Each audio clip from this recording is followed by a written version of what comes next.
Hello everyone, and welcome to another beer review. Now, we're back on the Scottish series today, and we're a bit of a strange one. I always found this strange when I basically first tasted it as a kid. And I'm not talking about as a young kid, I'm talking about maybe just coming into double figures, that type of thing. Definitely not a teenager, but kind of in between obviously 10 and 13. And I'm going to riff here because I've already done a beer review, and it didn't go well. Let's just say that, and it's repeating on me. And it's not nice when it's repeating on you, because it wasn't a nice beer. But what we've got today is, we've got, I suppose it is a bit of a strange one. So this is basically, it's done by Tennent, but it's actually brewed basically younger of Alloa. Was the kind of the original kind of how would you say, the producer of this Sweetheart Stout. It's a milk stout, but not a kind of normal milk stout. And of course it is obviously brewed at the Will Park Brewery in Duke Street in Glasgow. So it is. Now, as you probably notice, it's only 2%. 2%. And it is a milk stout, but this was marketed towards nursing women, nursing mothers. So basically expected you, when you're breastfeeding your kid and all that, get wired into this stuff. It's supposed to kind of give you kind of energy, and helps to kind of bulk you up and things like that, and keep you in good health for nursing your child and breastfeeding and everything else and all that type of stuff. So it was kind of to help kind of support young mothers basically. And I also used to drink this to help kind of build up when I used to play rugby. So I did, because it was a good way of basically putting weight on fast. Now, I don't tell you any kind of calorie details. I know it just basically says it's Sweetheart Stout contains barley and wheat. Now, what I should remember about Sweetheart Stout is it is actually very sweet. So it's sweeter than a normal milk stout. That's why I'm saying it's quite unusual, because it is actually very, very sweet. So let's crack it open and see what it's like. There we go.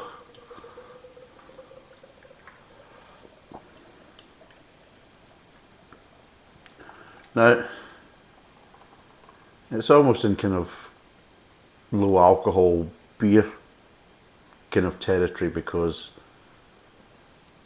it's only 2%, but it's also very close to what we used to have in Russia, which of course you'll get in other Eastern European countries, is a drink called kvass, and it's kind of based around kind of a fermented kind of bread kind of drink, and it is basically very dark. It's not very sweet, it's actually quite bitter in some aspects. I didn't really like it very much. I'm not a big fan of kvass. And yeah, a lot of Eastern Europeans, including Russians, like it. And yeah, it's kind of, imagine a kind of really sweet kvass. It's almost kind of similar to that. And of course, because it's lightly fermented, it's actually a soft drink in Russia and Eastern Europe. But it can be up to kind of 1.5%, 2% type of thing. But that's what it's like. So, what does it smell of? Well, you get that slight metallic smell, but nothing else really. Not really getting any kind of smells over and above that. So yeah, it's quite lacking in smells. So let's see what it tastes like.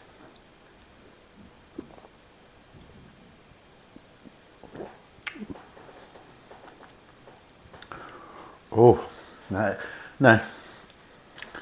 I've just reviewed a beer that was quite bitter and harsh in aftertaste, which I think is probably making this taste a hell of a lot sweeter than it actually is, to be totally honest. And I have actually had something to try and cleanse the palate, but it still feels really, really sweet. And again, it's just a shame it doesn't give you kind of calorie details and things like that. To me, it's it's not a bad beer. It is overly sweet, but I think it was designed as an option for maybe women. You know, women that maybe want to kind of go down the pub or the social with their husbands and boyfriends or whatever, and they maybe want a beer along with them.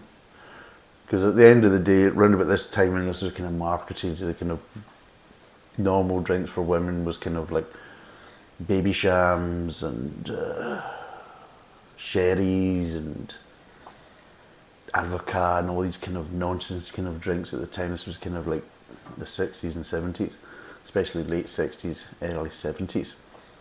And a lot of women weren't kind of really interested in the beer so much. And it was a way of basically producing a beer that was more palatable for the ladies.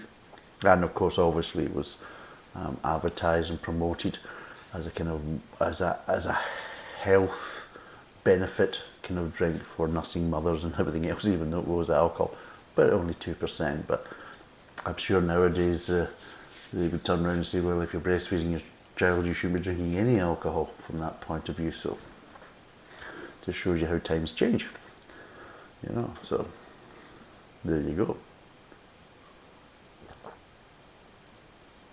But yeah, it is quite sweet. And the reason why I know this, because like I've said before, my wife's not a huge big fan of beer. In fact, she doesn't really like beer at all. And every time she has a sip of beer, her face contorts and it's like, how can you drink that stuff? It's dreadful. Well, that's me translating into a nice way. She uses a lot more expletives and tells me what type of person I am for drinking it. Starts off with dirty and then it goes back to the sea rather than anything else. So yes, but yeah, I gave her a sip of this and she did turn around and say, that's actually very nice. So there you go. Because it doesn't have the harshness. So we'll break down the flavours now.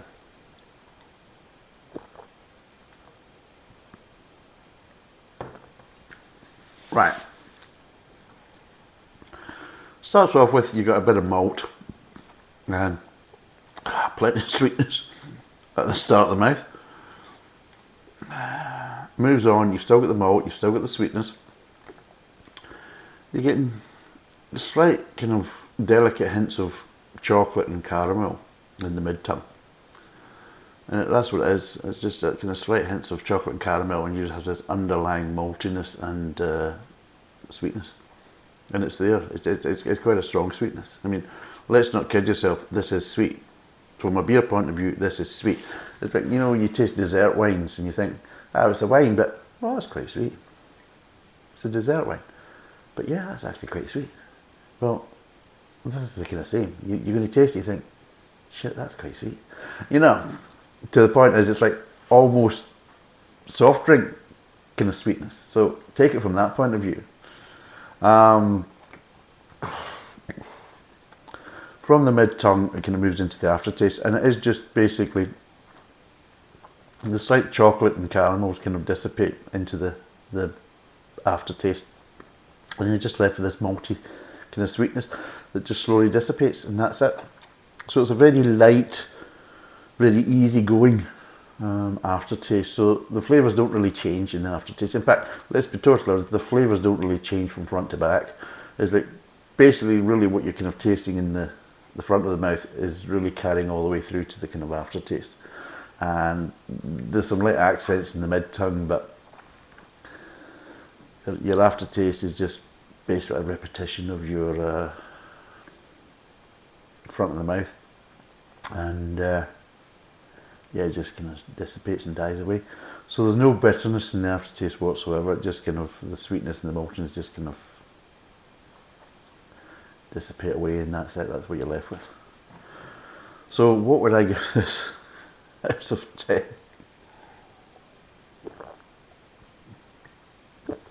I mean, I could probably drink one can. I mean, I'm quite happy to drink one can. I'd be probably struggling to drink more than one can, because it is, the sweetness is a bit kind of sickening. And it'd be difficult to drink this at the start of an evening or in the middle of the evening. I think you just have to drink this at the end if you're going to do that, or just have it by itself, because I think it'd be very difficult to follow on with a normal type of beer after that. I think it'd be really quite bad because of how sweet it is. But there is a place for it, and even within my wife, who's not a beer drinker, she actually likes it. This, out of all the beers she's tasted, she says, this is the one I could drink. So there you go. As a milk stout, it is, I would say it's overly sweet and not that much kind of flavours, and it's not really that interesting from that point of view. The sweetness is the thing that kind of gives it its unique flavour. Anything else just really isn't there in abundance from that point of view. But it is something unusual, and it is something for people that maybe don't particularly like beer, or the flavour of beer so much, and they want something a bit more sweet and a bit more palatable. Then yeah, it has its place from that point of view. But if you look at it from a milk stout, which is supposed to be, then it's a pretty crappy milk stout. But if you look at it as something kind of on its own, which really what it is, because I've never come across any other beer like Sweetheart Stout in any way, shape or form. So from that point, it's quite unique. So what would I give it? If I was giving it as a milk stout, I'd probably give it a 2.5 out of 10 for a milk stout. If I give it as basically treating it as something that it's supposed to be a milk stout, but let's be totally honest, it's not really, and it's quite unique in its own way, and it's brewed to appeal to a certain demographic, especially at that time, then I would probably give it a 6, because it is quite unique. It is something different. It is palatable, and it obviously is very palatable to people who don't really drink beer or don't particularly like the taste of beer. So it is an option for them from that point of view. So I could probably sit and have a pint and pour a glass of this for the wife, and she'd be quite happy to probably drink it with us from that point of view. So it means that we could both drink having a pint together. So that'd be something unusual, because really any other beer that she tried, she would never even think about taking a small glass of it, and probably wouldn't even want to take another drink of it from that point of view. So from that uniqueness, I'm going to give it a 6 out of 10, because it is quite unique. It is unusual. It's roughly about, price wise, it's roughly about between 4 and 4.50. No, 5. Yeah, it's roughly about 3. Yeah, £3.99. Between roughly about £3.99 and £4.50 for a 4-pack. So it's just roughly about £1 a can, and it's 2%. It's actually not too bad. It's not too bad at all. It is unusual in my views. If you get a chance, give it a go and see what you like. You'll be quite surprised how sweet it is, because I'm not really joking. It really is quite sweet, especially if you take it from a beer point of view. If you take it from a milk stout, which let's be totally honest, is a bit at the sweeter end anyway, but it is really quite sweet for a milk stout. I mean, it would make quite a lot of milk stouts kind of look quite bitter in comparison. So yes, as a unique thing, 6.5, 6 out of 10. As a milk stout, 2.5 out of 10. And it's a 500ml can, 2%, roughly about £1 a can. Thanks for watching. Cheers, and bye for now.